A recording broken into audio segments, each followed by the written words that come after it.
அதிசய பதக்கத்தின் அன்னை. இடம் பாரிஸ், பிரான்ஸ். ஆண்டு 1830, 19ஆம் நூற்றாண்டு. 1830 ஜூலை 18 மற்றும் நவம்பர் 27 அன்று கேத்தரின் லபூர் என்னும் இளம் அருட்சகோதரிக்கு மரியன்னை 2 முறை தோன்றினார்.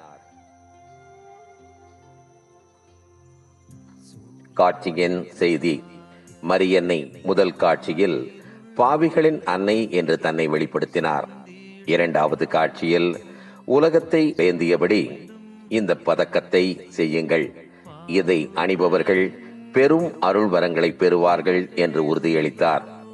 பதக்கத்தின் ஒரு பக்கம், ஜென்ம பாவம் இல்லாமல் கருத்தரித்த மரியே, உம்மிடம் அடைக்கலம் தேடி வந்த எங்களுக்காக வேண்டிக் கொள்ளும் என்ற எழுத்துக்களுடன், மற்ற பக்கம் எம் என்ற எழுத்து, சிலுவை மற்றும் இதயம் ஆகியவை இருக்க வேண்டும் என்று கூறினார்.